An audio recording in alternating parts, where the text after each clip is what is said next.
Hello everybody. Today we are going to talk about a novel. It's called The Hunt for Red October, written by Tom Clancy. He's one of very celebrated novelists, and this was his debut book. This Hunt for Red October is a debut book for him. This book shot to fame because of the way he narrates. This is an espionage thriller, a spy thriller.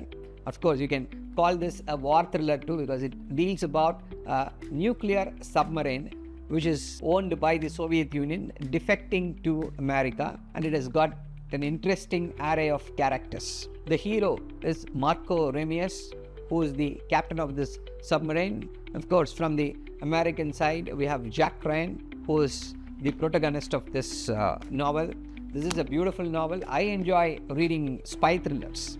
I enjoy reading this espionage, going good or going bad, and how people see it gives.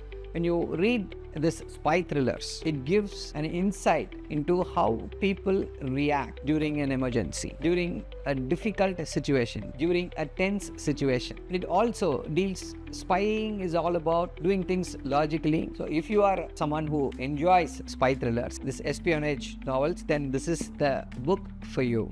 It's a very beautiful book. It plays with your emotions. See, the novel starts at Soviet Union. The Red October is the name of the submarine, which is a state-of-the-art submarine which was developed by the Soviet Union with the latest technologies. Even the Americans did not have this kind of technology. It had a stealth technology. The biggest beauty or the biggest advantage of having a submarine is that the stealthiness, because we will not be able to find out. It may be just next to your bay, you will not be able to find out, but we also have a lot of radars and sonars which will be able to pick it up. And at the time when this novel was set up, the propulsion system used in this submarine was beyond its time. Nobody will be able to find out that this belongs to the submarine, and it does not give out any sonar noises, so that submarine will be able to be tackled or it could be tracked. Marcus Ramio wants to send a message to the Soviet Union. He is a man wounded by the apathy of the Soviet government. He loved his wife a lot. His life entirely revolved around his wife, and his wife died due to a common infection, and the Soviet authorities were not able to provide with antibiotics. The antibiotic provided was not of a substandard quality, so he was not able to save his wife. This caused him immense bitterness, and this bitterness was turned into his quench for revenge against the Soviet Union. So when he was allowed to commander of this submarine, the world-class submarine, nuclear submarine, he decides to steal it. He decides to defect to the US. The Soviet Union precisely prevent this kind of situations, this kind of defections. Somebody cannot just come and steal a nuclear submarine. They have a lot of foolproof redundancies which will ensure that this does not happen. So Marco Ramius, a brilliant captain, knows about all these things, and he says, I will cock a snook against you. He writes a letter to the authorities that he is going to defect with this nuclear submarine, and that's how the novel starts. The novel starts when this Soviet submarine leaves the Polyani base of the Soviet Union. It travels to the North Sea, it goes to the Barents Sea, then it enters the North Atlantic, and it ultimately goes to the America. From the American side, if Marco Ramius is the hero from the Soviet side, and the Jack Ryan is the protagonist of this novel, he is from the American side. So it becomes a mental game between Jack Ryan, Marco Ramius, and other Soviet authorities. So Marco Ramius, he fools. The submarine leaves the Polyani naval base for conducting shows, for conducting games amongst themselves, so that they'll be able to assess their situation, assess their capacities and capabilities. So he is supposed to rendezvous with another Soviet submarine, but he skips that and gets into the North Atlantic. An American submarine which was placed near the North Sea gets a glimpse of the radar signal sent by this nuclear submarine, but they were not able to identify. They were not able to. USS Dallas is the ship, and Robert Mancuso is the one who commands that USS Dallas, and there is an officer, sonar officer called Jones. He is another hero, a small hero he is the one who is responsible for tracking. Says this noise is different. This is not from any creatures, animals, sea animals. This is a man-made noise. But we'll have to find out. When all these details, so they know something mysterious is moving. So all these details were provided to the American authorities by the ship's captain, USS Dallas's captain, Robert Mancuso. There, Jack Ryan, from the American side, is entrusted with this details.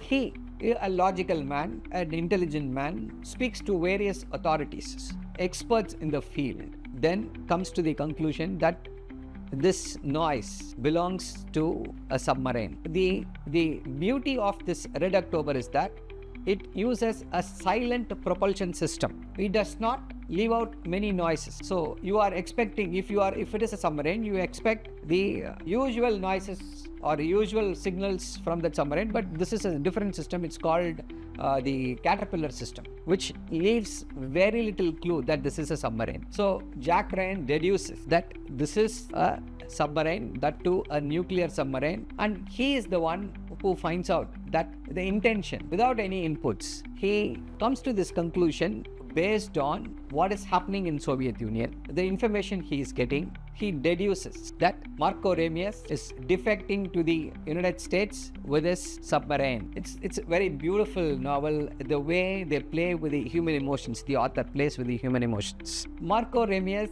plays a joke on the crew of the submarine. Nobody else knows that Marcus Ramio is diverting his submarine to America. All of the crew, some 120 odd crew, all of them were made to believe that as the dedication, as a gift to their dedication, they'll be made to go to Cuba. Cuba and Russia have a lot of connections. Cuba is also a communist country, and Cuba always supported Russia. So Marco Ramius convinces the crew that he is going to Cuba and they'll be getting a big break. So all of the crew were very excited, and he kills the political officer who's inside the submarine, who's the person who will be communicating with the Soviet authorities about what's happening. So when the letter reaches the Soviet authorities, they understand the treachery of Marco Ramius and sends the entire fleet of the Soviet Navy to